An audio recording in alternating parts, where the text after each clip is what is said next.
Rais wa Iran Masoud Pezeshkian ameripotiwa kutuma barua ya kujiuzulu kwa kiongozi mkuu wa Iran Mojtaba Khamenei katika hatua inayoweza kuongeza mgogoro wa kisiasa ndani ya taifa hilo wakati wa mvutano mkubwa wa kijeshi na kidiplomasia.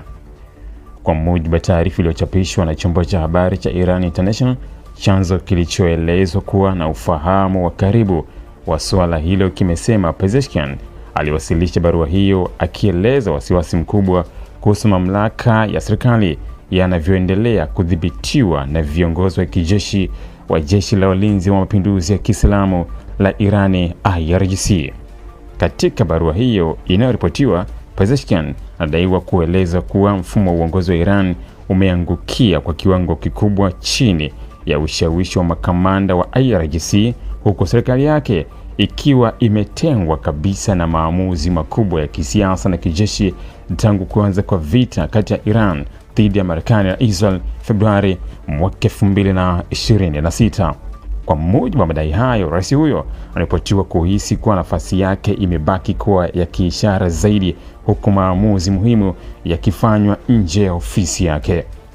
Taarifa hiyo imeibua maswali mengi kuhusu mgawanyiko wa madaraka ndani ya Irani, hasa kwa kuzingatia kuwa mfumo wa kisiasa wa nchi hiyo humweka kiongozi mkuu kuwa na mamlaka makubwa zaidi kuliko rais katika masuala ya usalama wa taifa, jeshi, sera za nje na maamuzi ya kimkakati.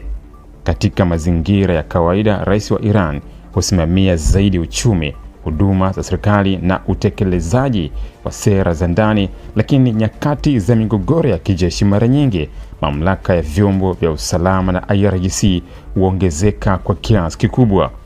Wachambuzi wa siasa za Mashariki ya Kati wanaona kuwa iwapo taarifa hizi zitathibitishwa, hatua za Pezeshkian zinaweza kuwa ishara ya mvutano mkubwa wa ndani kati ya taasisi za kiraia na vyombo vya kijeshi nchini humo.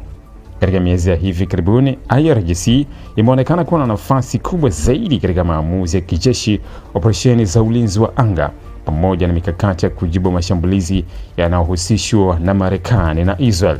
Hata hivyo, bado haijafahamika kama kiongozi mkuu wa Iran atakubali au kukataa ombi hilo la kujiuzulu. Kwa mujibu wa mfumo wa Iran, kujiuzulu kwa rais si jambo la moja kwa moja na mara nyingi huhitaji uamuzi wa juu wa kisiasa pamoja tathmini ya athari zake kwa utulivu wa taifa. Kukubaliwa kwa hatua hiyo kunaweza kuleta mabadiliko makubwa ya kisiasa ndani ya Iran katika kipindi ambacho taifa hilo tayari linakabiliwa na shinikizo la kiusalama, vikwazo vya kiuchumi na mvutano wa kimataifa. Mpaka sasa hakuna tamko rasmi lililotolewa na ofisi ya Rais Pezeshkian wala kutoka kwa uongozi wa juu wa Iran kuthibitisha au kukanusha taarifa hizo. Kutokana na hali hiyo, madai hayo bado yanaendelea kutazama kwa tahadhari, huku dunia ikisubiri uthibitisho rasmi kutoka kwa mamlaka za Teherani. Ili kuwa mwanafamilia bora wa Global TV, usisahau kusubscribe, like, kushare na kucomment. Baada ya kusubscribe, bonyeza alama ya kengele ili kupata taarifa kwa kila video inayopanda Global TV Online.